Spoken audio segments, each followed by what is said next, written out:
Herkese merhaba. Evet, Selim Öztürk'ün kanalına tekrar hoş geldiniz. Evet, yeni videomda bu sefer Xiaomi'nin yeni akıllı telefonu Xiaomi Mi 10'u inceleyeceğiz. Evet, görüyorsunuz daha yeni elime ulaştı ve hakikaten de oldukça heyecanlıyım.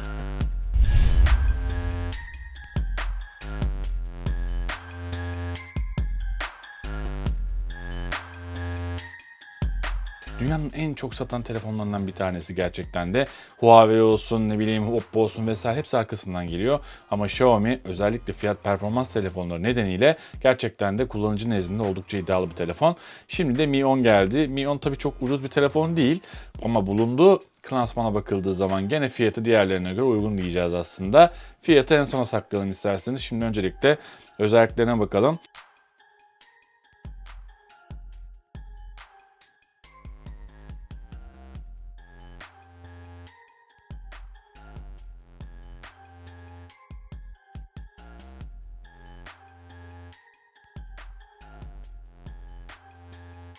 Xiaomi'nin öncelikle kutusunu açıyoruz. Tabii ki kutusundan neler çıkmıyor ki? Bir dönüştürücü, sesle ilgili tabii ki 3.5 mm, çünkü 3.5 mm jack'ı yok çünkü üzerinde.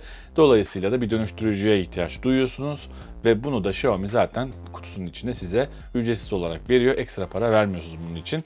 Bunu bir kenarda tutalım. Bunun dışında tabii ki kılıf var, şeffaf kılıf ve bu çok önemli bir şey çünkü herhangi bir kılıfa para vermemize gerek yok. Zaten oldukça narin bir telefon. Yani arkası gördüğünüz gibi zaten alüminyum cam tasarımına sahip ve çizilmesi çok kolay. Bu nedenle de şeffaf kılıfı takarak da zaten bu güzel rengi en azından dışarıya gösterebiliriz ve en azından da yine telefonu koruma şansımız var. Dolayısıyla da kılıfı mutlaka ki takın. Bu şekilde ücretsiz olarak bunu halledebiliyoruz. Bunun dışında telefon ilk açtığında dikkatimi çeken bir diğer noktada ekranın üzerinde cam jelatin olması. Yani ekran koruma kılıfı yine ekranın üzerinde yapışmış durumda. Biz yine gidip ekranı kapatmamıza ihtiyaç duymuyoruz daha doğrusu yani. Artık zaten gerçi pek çok yeni akıllı telefonda artık bu var. Yani ilk telefonu çıkardığınızda cam, ekrandaki o cam yani daha doğrusu üzeri kaplanmış bir şekilde geliyor. Ekran koruması daha doğrusu. Dolayısıyla da çizilmelere karşı en azından telefonu korumuş oluyorsunuz. Siz bunun için ayrıca telefoncuya gitmenize gerek yok çünkü zaten telefon kutusundan böyle çıkıyor. Bunlar ince ayrıntılar belki ama bence çok önemli gerçekten de. Ben ilk etapta bunlara bakıyorum, ne yalan söyleyeyim. Onun dışında ekranına görecek olursak tabii ki 6.67 inç ekran büyüklüğü var. Bence ideal büyüklük açıkçası. Yani gerçekten daha büyüğünü ben herhalde çok fazla rahat kullanamıyorum, yalan söylemeyeyim şimdi. Ekran çerçevesine bakıyorum mesela. Ön yüzde sol tarafta, sol üst köşede bir kameramız var. Selfie kameramız var. Ekrana gömülü şekilde zaten. Yine aynı şekilde tabii ki artık yeni çıkan telefonların pek çoğu ne damla çentik kullanıyor ne düz çentik kullanıyor. Ekrana gömülü olarak kamera geliyor. Bunlar bazen bir tane oluyor, bazen iki tane oluyor. Evet, bizdeki bir tane tabii ki. Mi 10'da böyle. Arka yüzden bahsedecek olursak arka yüzde 4 kamerası var. Ana kameramız evet Xiaomi Mi 10'un en büyük özelliklerinden bir tanesi sanırız bu. Çünkü 108 megapiksel çözünürlüğünde görüntü alabiliyor. Çok iddialı. Şimdi tabii ki bu kamera özelliğini görünce hemen fotoğraf çekmeye çalıştım. Elbette videoda ne kadar gösterebiliyorsam ama gerçekten de muntazam fotoğraflar çekiyor. Video kaydı tarafına geldiğimiz zaman cihaz 4K video çekiyor ama aynı zamanda 8K'da video çekiyor. 8K. Muhteşem değil mi? Yani 8K görüntüleyecek bir cihazım bile yok aslında baktığınız zaman şu an. 8K televizyonum yok, 8K bir şeyim yok. Çok başı aslında. Çok yeni bir kavram ama 8K görüntü alabilen bir telefonu elinde bulundurmak muhteşem bir şey. Aynı zamanda 5G desteği de var. Zaten modelin adı Mi 10 5G. Yani Türkiye'de 5G henüz aktif değil. Fakat 2021'den sonra ufak görmeye başlayacağız. Zaten dikkat ederseniz bazı telefonlar 5G olarak geliyor Türkiye'ye. Bazıları da 5G modelini özellikle getirmiyor. Onun yerine 5G olmayan modeli getiriyor. Biraz daha ucuza servis edebilmek için Türkiye'de. Çünkü telefon fiyatları malum çok yüksek ülkemizde. O yüzden de 5G telefonları çok görmüyoruz ama ufak da piyasaya çıkmaya başladılar. Mi 10 5G'de gördüğünüz gibi zaten arkasında da hatta 5G ibaresi var. Dolayısıyla 5G aktif hale geldiğinde ben 5G'ye hazır olacağım mesela örneğin. Bu önemli bir şey bence. Arka yüzdeki kameralardan bahsetmeye devam edelim. 8K video çekimini bir tarafa bırakıyorum şimdi. O apayrı bir konu zaten. 4 kamerası var. Ana kamera 108 megapiksel çözünürlüğünde görüntü alıyor. Bunu zaten söyledim. Hemen arkasından ultra geniş açılı kameramız var. 13 megapiksel çözünürlüğünde görüntü alıyor. Ultra geniş açılı kameranın esprisini artık zaten biliyoruz.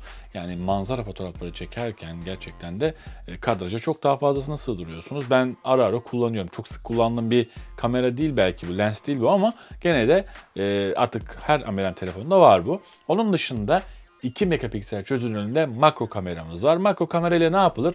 Makro kamera bir objeyi en yakinen bozmadan görüntü almamızı sağlıyor. Tabii ki makro kamerada zaten yine amiral telefonu alıyorsanız aradığınız bir özellik olmaması zaten şaşırtıcı olurdu. Bir diğer lense geldiğimiz zaman da derinlik sensörü 2 megapiksel o da. O da portre fotoğrafları çekmemiz için bize yardımcı oluyor. Bokeh efekti veriyor aslında daha doğrusu. Biz fotoğraf çekerken arka alan derinliğini arttırıp sizi ön plana çekiyor. Bu kamera yani bu lensi gerçekten faydalanmak istiyorsanız bu tabii ki bir fotoğrafçılık aslında örneği. Arkanız mutlaka çok derin olması gerekiyor. Yani arka tabii ki çok derin olmayan fotoğraflarda bu özelliği çok fazla aktif olarak kullanamazsınız. Daha doğrusu fotoğrafta bu deneyimi yaşayamazsınız. Ama arka alan derinliği fazla olduğu zaman derinlik sensörünün mucizesi burada ortaya çıkıyor zaten. Dolayısıyla da gerçekten de portre fotoğraflarında oldukça başarılı. Aynı şeyi selfie kamerada da yapabiliyoruz zaten. Selfie kameralarda da yine portre fotoğraf çekmek mümkün. Mion'da da bunu yapabiliyoruz. Zaten pek çok yeni amiral telefonda da yine aynı şekilde portre fotoğrafları selfie kamerayla çekme şansımız var ki ben çok sık kullanıyorum açıkçası. İşlemci tarafında Qualcomm'un en yeni işlemcilerinden Snapdragon 865 işlemcisi var. Evet, işlemci tarafında zaten oldukça iddialı bir telefon gördüğünüz gibi. Hatta işlemciyi söylemişken tabii ki hemen hafızadan bahsedelim. 256 GB dahili hafızası var. Bence yeterli. Onun dışında 8 GB da RAM var. Benim elimdeki 8 GB, bir de 12 GB RAM modeli var galiba. Ama ben 8 GB RAM'i kullanıyorum. Tabii işlemci vesaire bunlardan bahsetmişken elbette tabii ki PUBG oynamadan olmaz.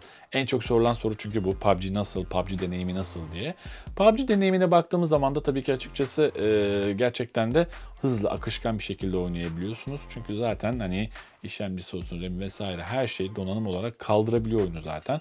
Hani PUBG Lite falan zaten düşünmenize gerek yok. PUBG Mobile'ı çok rahat bir şekilde bu telefonla oynayabiliyorsunuz. Sormamıza bile gerek yok diyebilirim.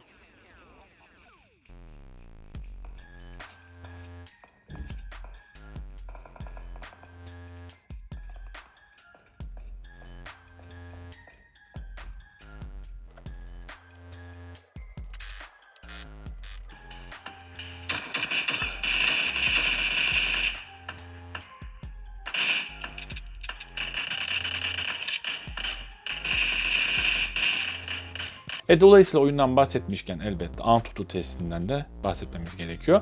Antutu testi ben klasik olarak bütün telefonlarda yapıyorum. Açıkçası bana fikir vermesi açısından, size de fikir vermesi açısından önemli bir test bu. Antutu'yu normalde siz de yapabilirsiniz. Fakat Google Play Store'dan veya App Store'dan neyse, Google Play Store'dan özellikle diyeyim hatta indirme şansımız yok. Çünkü gizlilik haklarını ihlal ettiği gerekçesiyle Antutu bir süredir Play Store'da bulunmuyor. Bu nedenle de APK'sını indirerek telefonu yüklemeniz gerekiyor. Ben de o şekilde yaptım. APK'sını öncelikle indirdim. Ondan sonra da testi gerçekleştirdim. Açıkçası yapılan testlere bakıldığında telefon 3. sırada görünüyor benimki. 3 ve 4 sıralaması hatta. Daha evvel yapılan testlerde de zaten Antutu'da 3. sırada yer alıyor. Benimki ufak bir puan farkıyla 4. görünüyor ama aslında dünya klasmanında 3. sırada bir telefon. 600 bine yakın puanı var. Oldukça iddialı. Zaten Antutu testi izlerken daha doğrusu görüntünün nasıl rahat bir şekilde aktığını görüyorsunuz. Yani bu da zaten size oyunlarla ilgili, grafik işlemleriyle ilgili zaten fikir veriyor. O yüzden de iddialı bir telefon. Onun dışında evet kameralardan bahsettik tabii ki.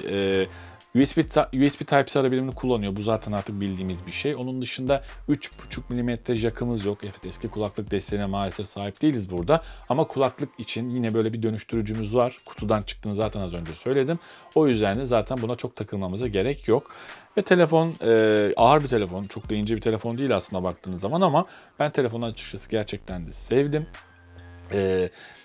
Fotoğraf çekimi olsun, video çekimi olsun birçok anlamda başarılı ve ben aradığımı bulduğumu söyleyebilirim açıkçası. Şimdi tabii ki bu ayarda şimdi neler var derseniz eğer Huawei P40 Pro var mesela örneğin ama onda da Google Play Store yok, Google servisleri yok.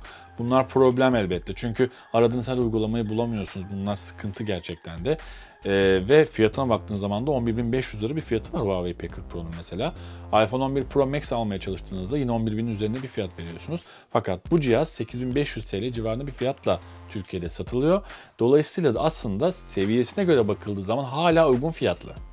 Şimdi diyeceksiniz ki 8.000 TL'nin üzerinde Xiaomi telefon mu olur ya? Biz öyle Xiaomi telefonları daha ucuz bilirdik diyorsunuz. Ancak bu özellikleri size 8.000 liraya sunuyor ama benzer şekilde diğer amiral telefonlara bakıldığı zaman az önce söyledim. Oppo yani Find X2'yi biliyorsunuz. Mesela o da 10.000 TL civarında bir fiyatla çıktı. Huawei keza az önce söyledim. iPhone 11 Pro Max vesaire bunların hepsi 10.000 TL'nin üzerinde telefonlar. Yine bakıldığı zaman aslında Mi 15G'de yine uygun fiyata sahip. Bir de tabii ki Mi 15G'nin Pro modeli var. Mi 10 Pro modeli. O henüz elime ulaşmadı. Ulaşırsa bir gün tabii ki videosunu çekerim elbette. Ama açıkçası hani genel anlamda telefonu çok beğendiğimi söyleyebilirim. Ben de yapılan testlerden de zaten bunu çok net bir şekilde anlıyorsunuz. Şarj olayına geldiğimiz zaman zaten oldukça hızlı şarj oluyor telefon açıkçası. Hani ve bütün günü kurtarabiliyor gerçekten de. Şarj konusunda da çok sıkıntı yaşadığımı söyleyemeyeceğim. Çünkü ben çok sık telefona bakan birisiyim. Hem mesleki icabı hem de gerçekten de telefonda çok fazla vakit geçiriyorum normalde de. Dolayısıyla da şarj olmanız olsun, batarya kapasitesi olsun. Bu anlamda çok da sıkıntı yaşadığımı söyleyemeyeceğim elbette. Telefonu kurcalayacağım. Daha çok kurcalamaya devam edeceğim ama bu benim ilk izlenimlerim açıkçası. O yüzden de hızlı size hemen anlatmaya çalıştım. Çünkü daha gözlemleyeceğim çok şey var telefonda eminim ki. Evet, Xiaomi Mi 15G ile ilgili genel olarak size anlatacağım. Bunlar gerçekten de genel anlamda çok başarılı bir telefon. Eğer bir amiral telefon arıyorsanız yani 8.000 bandında bir fiyatta bir telefon arıyorsanız kesinlikle Xiaomi'yi öneriyorum. Çünkü telefon, yani kamera, video, fotoğraf vesaire her anlamda diğer telefonlara gerçekten de üstünde bir telefon seviye olarak daha düşük bir fiyat veriyorsunuz. Ya ben P40 Pro almam mesela. Onun yerine alın Mi 15G. 108 megapiksel çözünürlükte görüntü alıyor. Yani 8K video. Ben 8K video da çok sıkılmayın aslında. 8K şu an çok erken belki. Ama bunu yapabiliyor olması bile gerçekten müthiş bir şey değil mi? Dolayısıyla da bunların hepsi ufak ayrıntılar belki ama topladığınız zaman gerçekten de ortaya güzel bir telefon çıkıyor. Evet, videomuzda yani daha doğrusu bu videoda Mi 15G'yi size anlatmaya çalıştım. Eğer videoyu beğendiyseniz lütfen beğen tuşuna basmayı unutmayın. Ve tabii ki yorumlarınızı bekliyorum çünkü gerçekten de atladığım noktalar olabilir. Önermek istediğiniz herhangi bir inceleme videosu olabilir. Lütfen paylaşın. Ben de bir sonraki videoda bunları mutlaka göz önünde bulunduracağım tabii ki. Ve hala abone olmadıysanız tabii ki abone olmayı unutmayın. Ve bildirimleri açın ki yeni videolarla sıcağı sıcağına karşınızda olayım. Evet, çok teşekkürler izlediğiniz için. Bir sonraki videoda görüşmek üzere. Hoşça kalın.